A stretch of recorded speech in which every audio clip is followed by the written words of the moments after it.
El estudio en la noche de hoy se titula Elena de White y sus falsas profecías. Vamos a conocer en el tiempo que tenemos algo de esta fundadora y profetisa del adventismo del séptimo día. Vamos a ver parte de su biografía y luego vamos a ver si realmente fue una profetisa de Dios, como reclamó ella y lo reclaman sus seguidores hasta el día de hoy.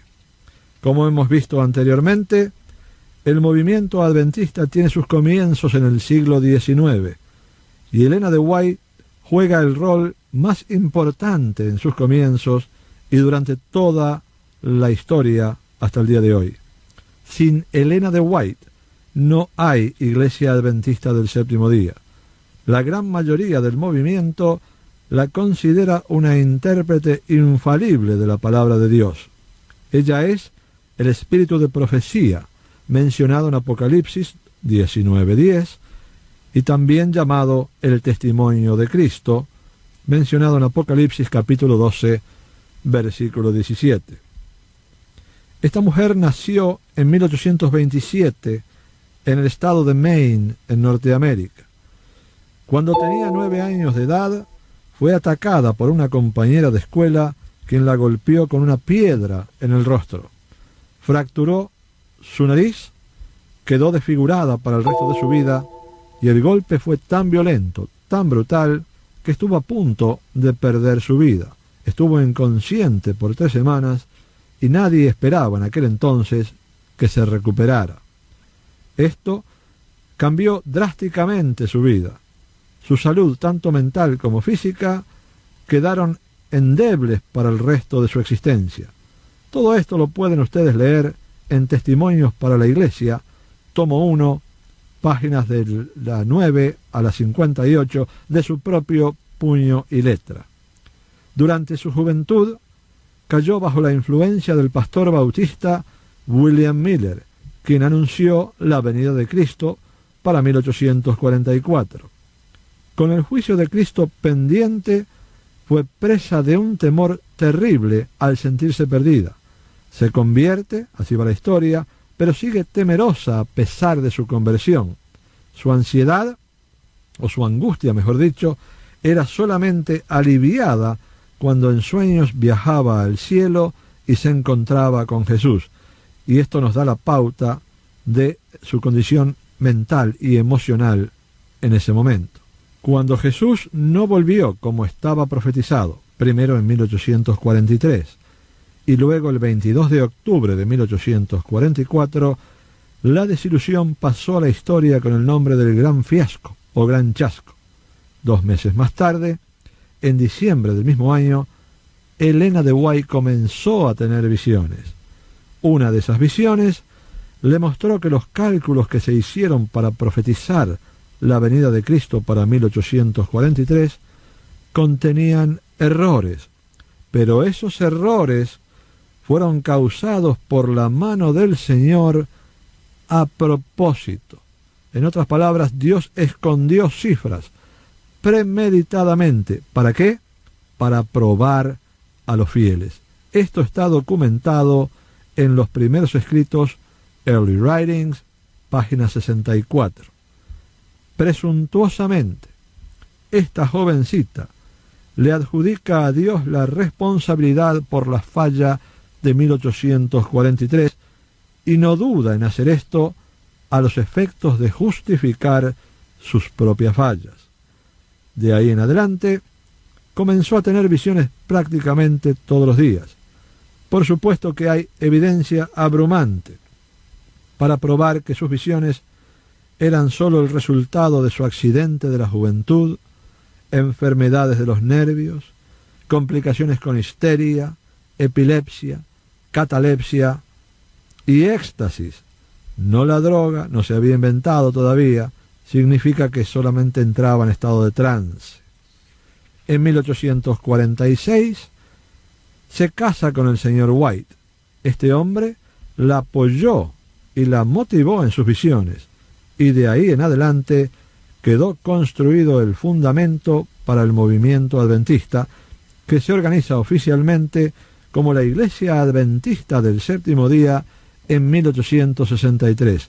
ya con las visiones de la señora White confirmadas como inspiradas por Dios, con la observancia del sábado y el legalismo expresado en restricciones alimenticias, en los códigos de vestimenta de las mujeres, en el uso de joyas, maquillajes, etcétera, etcétera.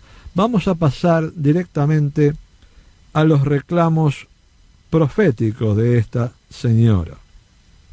No sin antes decir que hay una prueba bíblica para saber cuando el profeta es realmente un profeta de Dios. Está en Deuteronomio, capítulo 13, versículos 1 al 5. Allí el Señor nos advierte que el profeta que guía, conduce o invita a la gente a adorar o seguir a otros dioses es un falso profeta, aun cuando la profecía que anunció se cumpla. Es decir, cuando el profeta anuncia algo y ese algo ocurre, ¿significa que estamos frente a un profeta de Dios? No, hay una prueba doctrinal y está aquí. Estas cosas se pueden ver, evidentemente, cuando usted consulta a un astrólogo, un espiritista o un psíquico que le anuncia algo que realmente llega a ocurrir, como suele a veces suceder.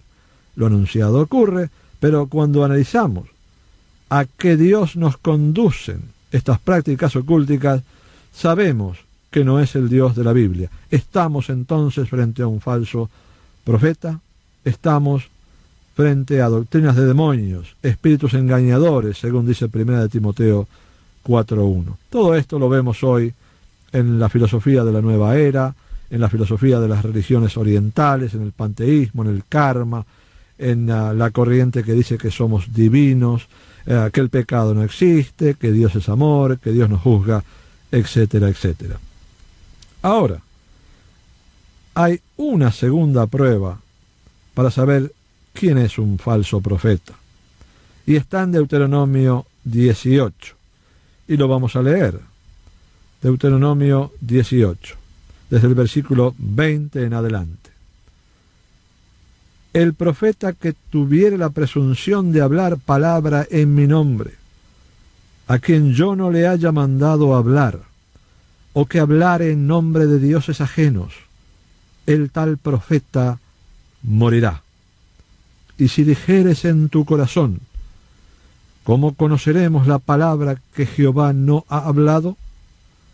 Si el profeta hablar en nombre de Jehová, y no se cumpliere lo que dijo, ni aconteciere, es palabra que Jehová no ha hablado. Con presunción la habló el tal profeta, no tengas temor de él. Este es el examen definitivo, la prueba final para determinar si alguien que reclama ser un profeta o que anuncia algo con la autoridad de Dios es realmente lo que dice ser. Es aquí donde las llantas se juntan con el camino o con el pavimento, como dice el dicho americano. El profeta que falla en su anuncio llevaba la sentencia de muerte. Bajo la ley del Antiguo Testamento merecía la pena de muerte. Y le decía al pueblo, no tengas temor de él. Literalmente, en hebreo, es no le tengan ningún respeto. Veamos ahora lo que dicen los propios adventistas con respecto a Elena de White y su don de profecía. El libro Los Adventistas del Séptimo Día creen, puntos suspensivos, que es un libro producido por la Asociación Ministerial de la organización para explicar 27 de sus doctrinas fundamentales, nos va a decir lo siguiente. Déjeme aclarar, en este libro, en la sección titulada La aplicación del examen profético, en la página 225, dice lo siguiente, abro comillas: ¿pasa el ministerio de Elena de White los exámenes de los profetas? Cierro comillas. Acto seguido, vemos la respuesta que dan los adventistas. Abro comillas. Los escritos de Elena de White contienen un número relativamente pequeño de predicciones. Algunas están en proceso de ser cumplidas, mientras que otras aún esperan su cumplimiento, pero aquellas que pueden ser examinadas han sido cumplidas con exactitud asombrosa. Será así, en unos momentos lo vamos a ver, pero antes,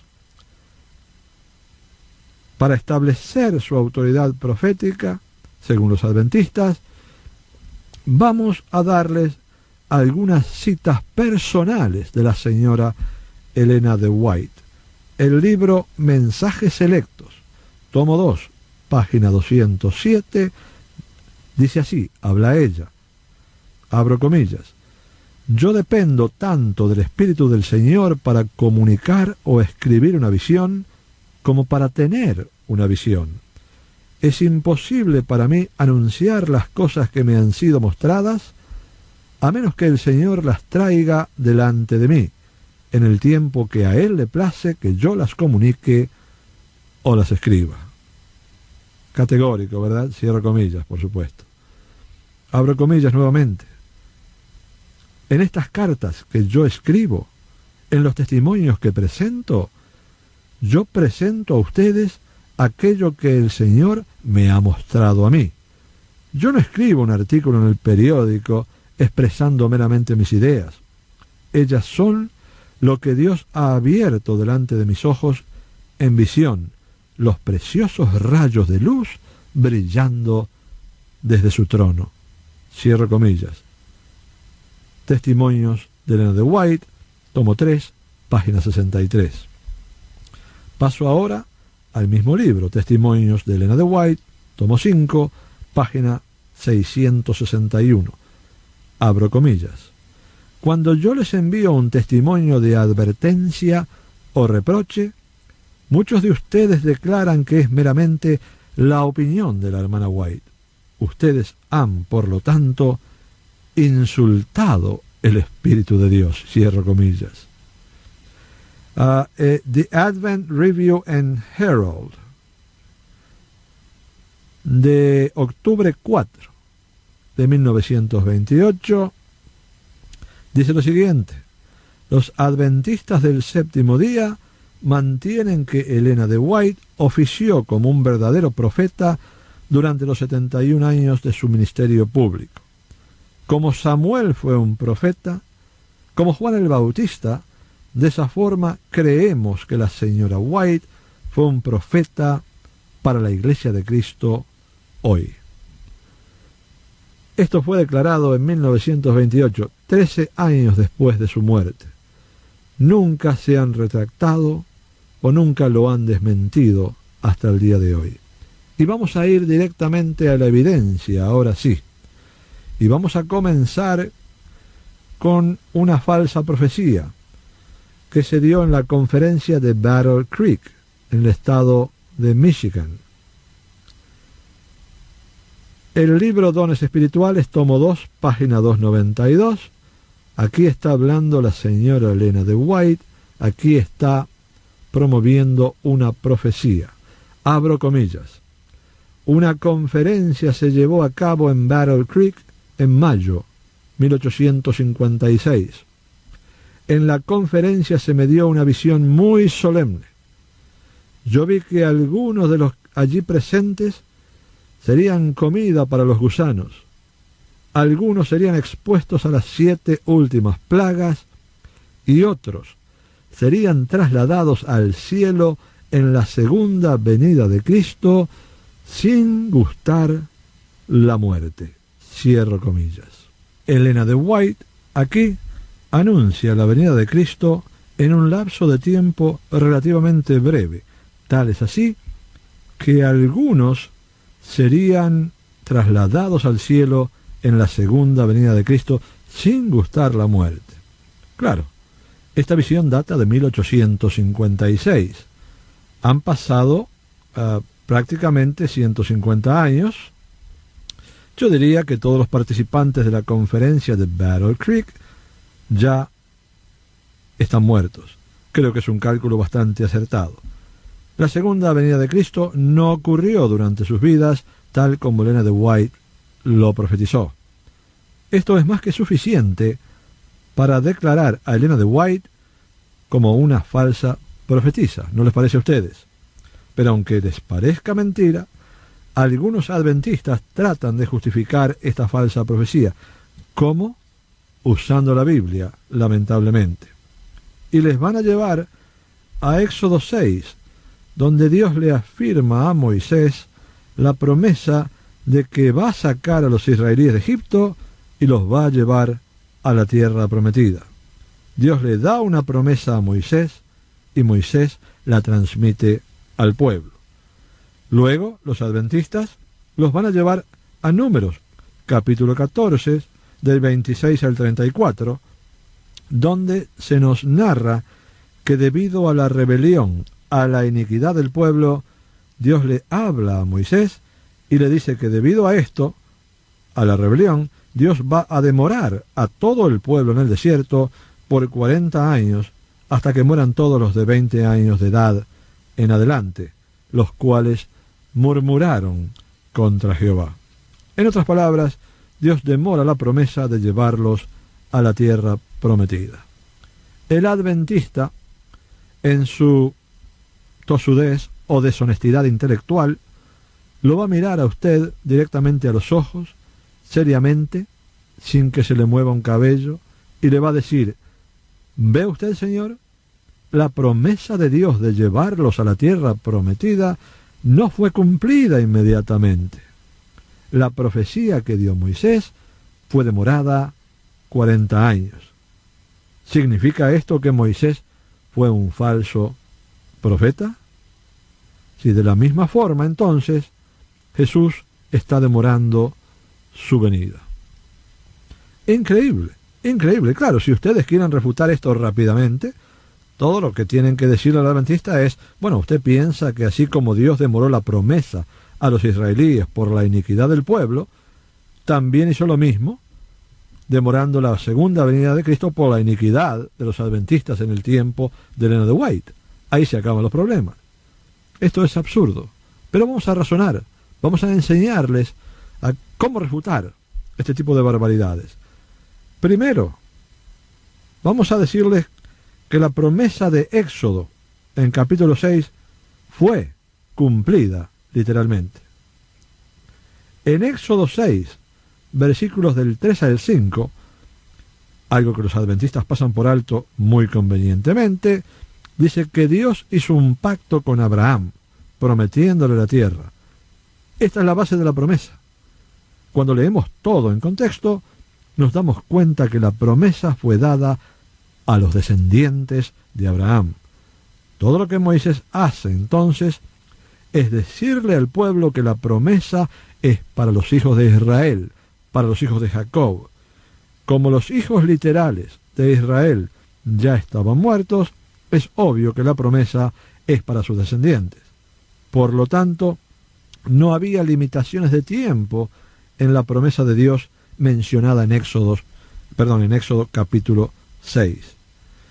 Dios podía haber esperado 1000 años para cumplirla, para traerla a su culminación, y aún así, si hubiera esperado 1000 o 1500 años, la promesa hubiera sido cumplida totalmente, un 100% palabra por palabra. Ahora, en el caso de la profecía de Elena de White, lo voy a leer de nuevo. Abro comillas. Una conferencia se llevó a cabo en Battle Creek en mayo 1856.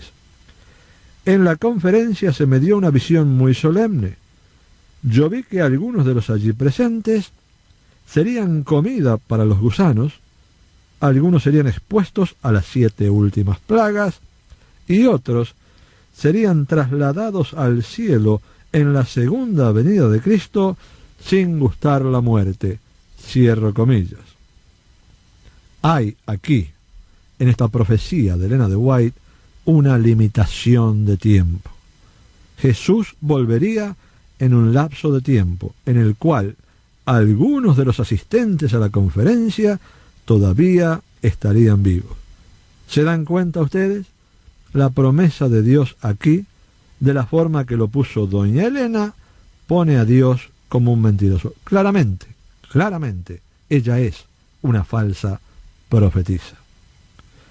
Hay otra forma en la cual ellos intentan justificar esta falsa profecía. Y esto es importante, porque este argumento lo dan no solo los adventistas, sino también los testigos de Jehová y los mormones, para explicar las falsas profecías de sus fundadores. Y ustedes tienen que aprender a manejar estas cosas. Estas cosas no las van a aprender en su iglesia. El pastor no tiene tiempo de entrar en detalle. No las van a aprender ni siquiera en los seminarios a los que algunos de ustedes van. Déjenme mostrarle cómo refutan las falsas profecías de sus líderes estos grupos. La historia que les van a contar es la siguiente. Bueno, les van a decir, Jonás, todos ustedes saben la historia de Jonás.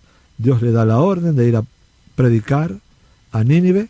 Jonás dice no, para Nínive no voy, se toma el crucero del amor para España y Dios lo convence muy sutilmente de volver sus pasos hacia Nínive. Jonás, por ejemplo, dicen los sectarios y la gente de grupos aberrantes, profetizó la destrucción de Nínive. Les dio 40 días para que el juicio de Dios llegara, pero la gran ciudad no fue destruida. Permítanme abrir la Biblia en este momento. Vamos al libro de Jonás. Vengan conmigo al libro de Jonás, capítulo 3. Voy a leer 2 versículos. Capítulo 3. Voy a leer versículo 3 y 4. Y se levantó Jonás y fue a Nínive, conforme a la palabra de Jehová. Y era Nínive ciudad grande en extremo, de 3 días de camino. Y comenzó Jonás a entrar por la ciudad, camino de un día, y predicaba diciendo, de aquí a 40 días Nínive será destruida. Ahora, dicen los adventistas, se predijo la destrucción de la ciudad, que luego no ocurrió. Si Jonás no puede ser llamado un falso profeta, otros que hacen lo mismo no pueden ser culpables o ser llamados falsos profetas. Elena de White predijo la venida de Cristo en un plazo de tiempo. Eso no ocurrió, pero no podemos llamarla una falsa profeta. Eso es lo que dicen los adventistas. Los testigos de Jehová van aún más lejos y dicen, bueno, los profetas de Dios cometen errores. Pero este es un razonamiento inválido y aprendan a refutarlo. La profecía de Jonás pertenece a una categoría particular de profecía, a una categoría particular de predicción. ¿Cuál es? Es la profecía condicional. Profecía condicional. Este es un principio general de la Escritura cuando se trata de juicios de naciones. Déjenme darles el principio. Lo podemos ver en Jeremías, capítulo 18, versículos 7 y 8. Dice así, en un instante, habla Dios, en un instante hablaré contra pueblos y contra reinos, para arrancar y derribar y para destruir. En un instante, quiere decir en cualquier momento. Aquí tenemos una ilustración de la soberanía de Dios para ejecutar sentencia, para traer juicio. Versículo 8. Pero si esos pueblos se convirtieren de su maldad, contra la cual hablé, yo me arrepentiré del mal que había pensado hacerles. Reitero, pero si esos pueblos se convirtieren de su maldad, contra la cual hablé, yo me arrepentiré del mal que había pensado hacerles. Por favor, no piensen que Dios se arrepiente o que no conoce el futuro. La Biblia enseña que es omnisciente, conoce pasado, presente y futuro. Primera de Samuel 15:29.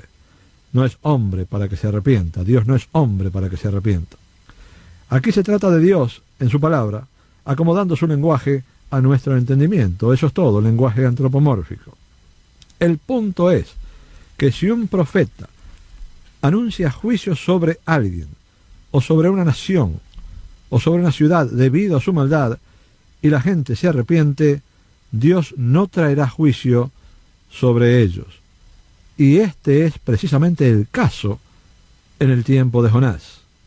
Si ustedes leen el libro, se van a dar cuenta que, primero, Jonás no cometió un error, sino que dijo las palabras exactas que Dios le dio, comunicó la palabra de Dios directamente. Y segundo, se van a dar cuenta de la deshonestidad intelectual del planteo de los adventistas o los testigos de Jehová. Ella es evidente cuando consideramos que la profecía de Jonás, la palabra de Dios, tenía una cláusula condicional. ¿Cuál era? El arrepentimiento. Y así lo entendieron los habitantes de Nínive, los cuales se arrepintieron. Leamos Jonás, capítulo 3, versículo 10. Allí dice que los ninivitas se convirtieron de su mal camino y entonces Dios no trajo castigo sobre ellos. Todo el punto del libro de Jonás es la misericordia de Dios. Además, prueba de que los habitantes de Nínive sabían que si se arrepentían, y en realidad se arrepintieron, la ciudad no sería destruida. Si no se hubieran arrepentido, todo lo que tenían que hacer era evacuar la ciudad, salir de la ciudad. Y la tercera cosa que podemos ver aquí es que si los profetas de Dios pueden errar cuando transmiten la palabra directa de Dios, entonces la prueba bíblica del profeta de Deuteronomio 18:18 queda totalmente invalidada. Dios nos hubiera dejado sin ninguna forma de discernir si estamos frente a un falso profeta o no. Total confusión. El fin del razonamiento, el fin de la lógica, el fin de la autoridad bíblica. Cerramos las iglesias, quemamos las Biblias y nos vamos todos para casa. Entonces, resumiendo, profecía condicional, Ellen White no enunció una profecía condicional, sino que anunció el fin del mundo, anunció el juicio final sin mención ninguna de arrepentimiento. Una vez más, falsa profetisa. Vamos a llevarlos a una segunda profecía de Elena de White. Es la profecía sobre la ciudad de Jerusalén. Elena de White predijo o profetizó que Jerusalén nunca más sería levantada. Voy a leer de los primeros escritos de Elena de White, página 75, abro comillas. Entonces se me señaló en dirección de algunos que están en el gran error de creer que es su tarea ir a la vieja Jerusalén. Yo también vi que la antigua Jerusalén nunca sería levantada. Cierro comillas. Muy bien. Jerusalén nunca más sería elevada a ser una ciudad de preponderancia. ¿Cuál fue la fuente de esta información? Bueno, la comienzo con su propia predicción. En su propia predicción ella dice: en septiembre 23 el Señor me mostró que. En septiembre 23 el Señor me mostró que. Página 74. Y luego continúa describiendo varias cosas y diciendo que el Señor mismo se las había mostrado. Por supuesto que en la mitad de los 1800, en el siglo XIX, la antigua Jerusalén no había sido reconstruida y la posibilidad de que Israel se transformara en una nación nuevamente parecía algo muy, pero muy distante. Sin embargo, un siglo después de la profecía de Elena de White, Israel se convirtió en nación y Jerusalén fue levantada o reconstruida. Y es hoy una gran ciudad. Tenemos la profecía siendo cumplida frente a nuestros ojos. Tiempos tremendos que estamos viviendo, Jerusalén centro y reloj de la historia. Por supuesto que ante esta vergonzosa profecía fallida, los adventistas no tienen la menor vergüenza cuando tratan de explicarla y de sacar a doña White de apuros. Y ustedes van a escuchar toda clase de explicaciones, bla, bla, bla, historietas para poner a dormir a los niños. Unos dicen que White se refería solo al milenio. Otros dicen que cuando ella dijo que la antigua Jerusalén nunca más sería levantada, se estaba refiriendo a que en el futuro la ciudad sería un testimonio cristiano. Todo esto por defender a su profeta o profetisa. increíble. La refutación del milenio, bueno, la profecía de White no dice nada acerca de un milenio.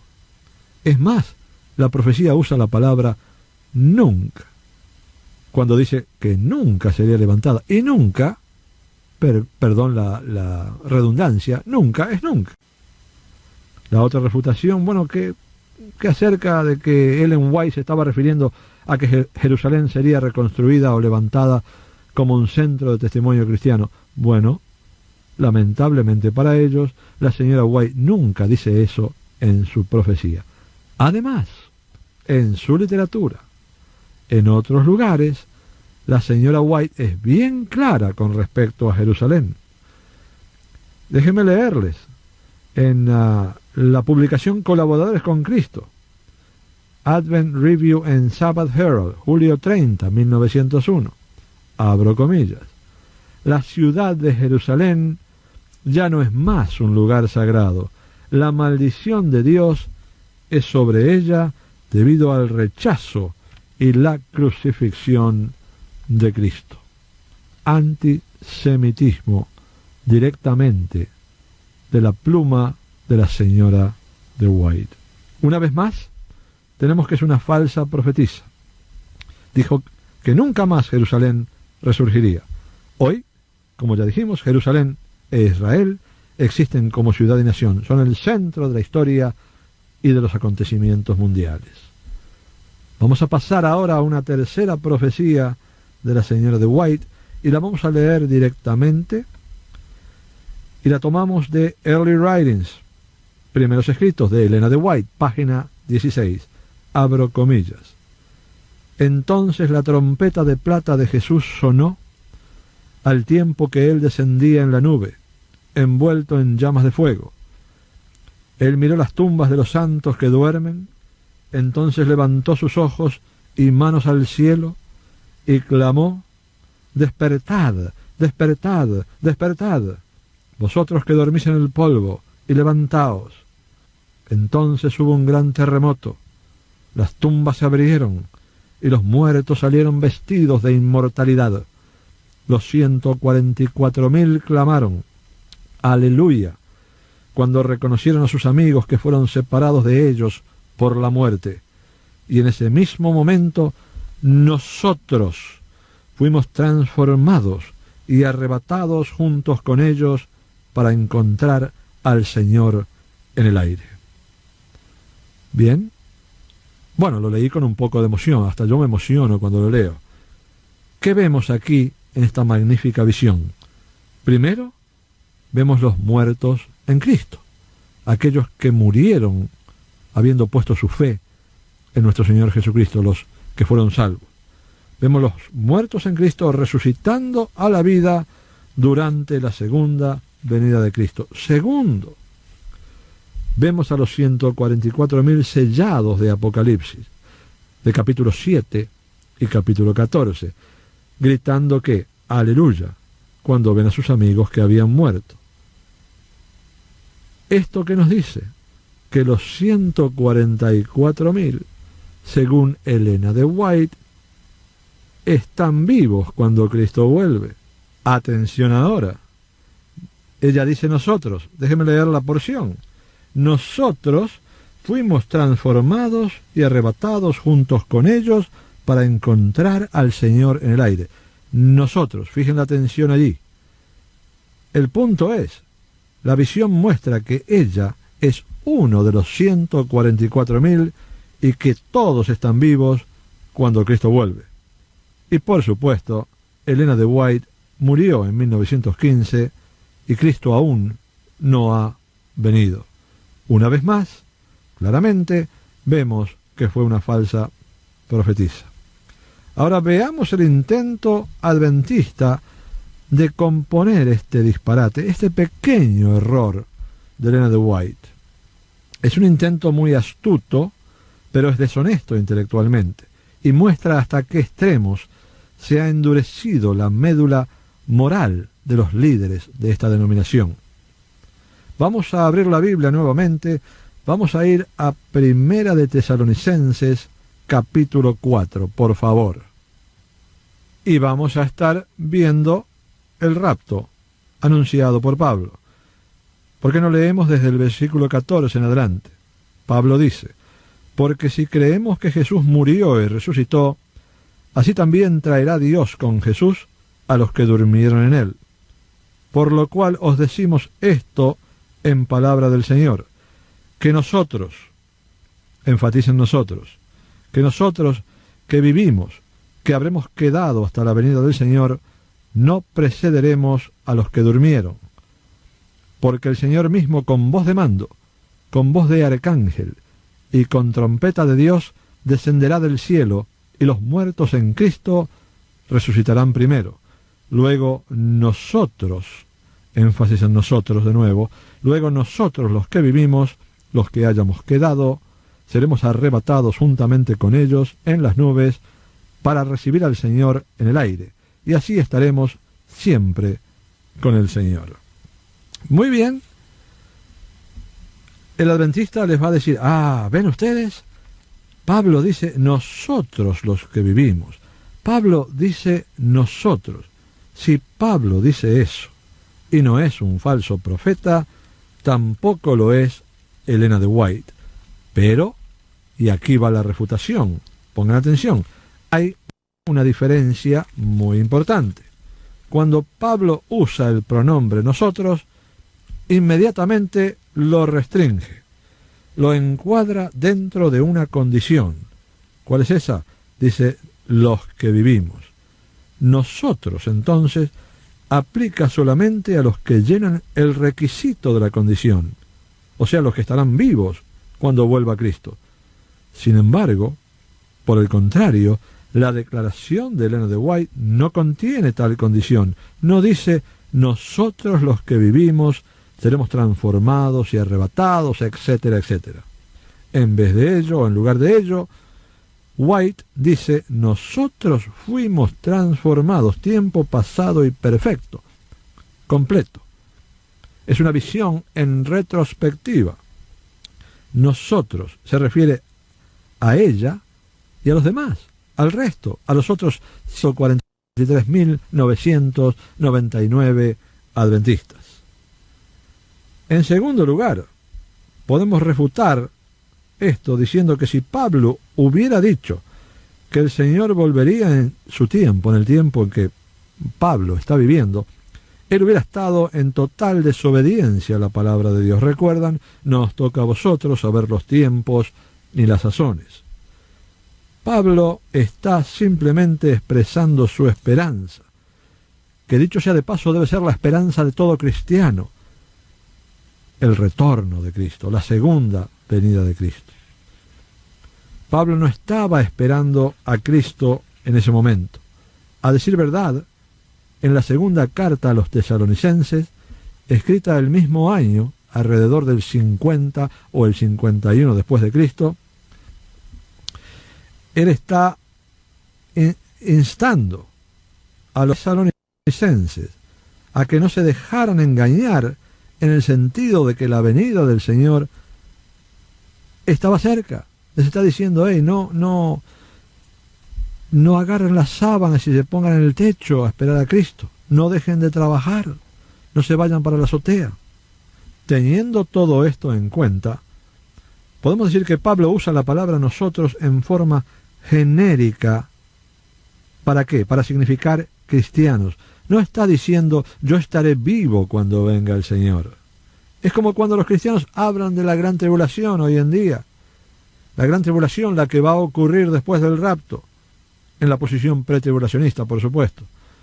Los grandes desastres, la persecución, el anticristo, etcétera, etcétera. Y los cristianos dicen, por ejemplo, bueno, nosotros no tenemos que preocuparnos por eso. No lo veremos, porque ya habremos sido raptados o arrebatados antes. No están diciendo que el rapto va a ocurrir durante la vida de ellos, lo que en realidad sí puede ser, y todos esperamos. Simplemente están usando nosotros como sinónimo de cristianos. Tan sencillo como eso.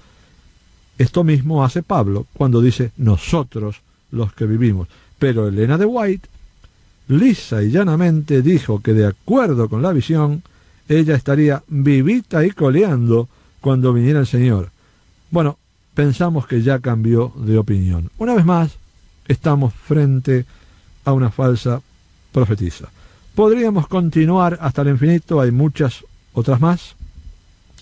Todos los cristianos que toman en serio la advertencia de Deuteronomio deben declarar a Elena de White como falsa profetisa y rechazar su liderazgo y rechazar sus escritos. Porque, entre otras cosas, profetizó que la esclavitud continuaría. Lo hizo en 1862 en sus primeros escritos, página 256. Todos sabemos que la esclavitud fue abolida unos años más tarde con Abraham Lincoln en la presidencia. También anunció que durante la guerra civil Inglaterra iba a invadir la nación. Tampoco sucedió. Visiones de la señora White.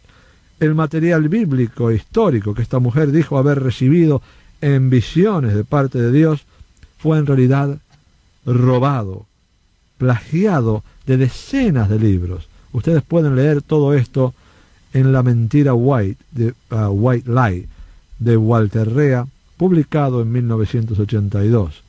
Las visiones de salud y de nutrición fueron robadas de los libros de medicina de la época. Y esto está bien documentado en el libro llamado Profetisa de la Salud, del autor Ronald Numbers, publicado en 1976.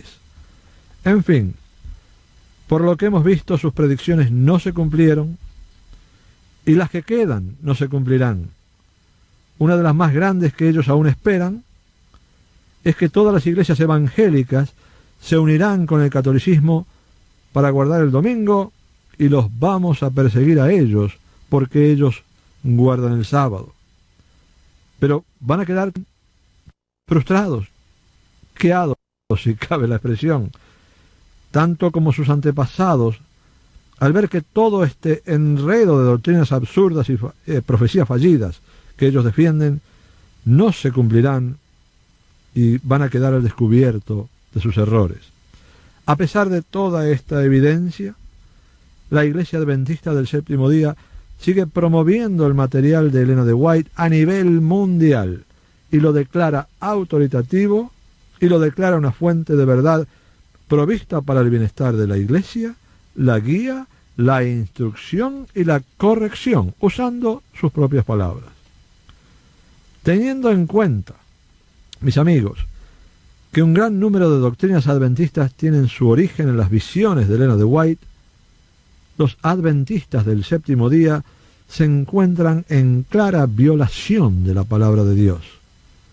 Aquellos que siguen a Elena de White siguen a una falsa profeta. Aquellos adventistas que confían en Cristo solamente para su salvación pueden ser salvos, pero nosotros les pedimos seriamente que consideren las implicaciones que existen cuando uno se asocia con una denominación que sigue a una falsa profetisa en claro desafío o reto de la palabra de Dios o a la palabra de Dios. Esta falsa profetisa los condujo y conduce al error de doctrinas claramente aberrantes, tales como el juicio investigador, el sueño del alma y la inmortalidad condicional, por mencionar algunas. Nosotros exhortamos a los adventistas a mirar las Escrituras directamente por su propia cuenta, no a través de las visiones de White, las cuales distorsionan peligrosamente el claro mensaje bíblico. Sólo así, sólo de esa forma, podrán apreciar los principios y las verdades bíblicas sobre los cuales se puede, sí, establecer una iglesia saludable en todo sentido.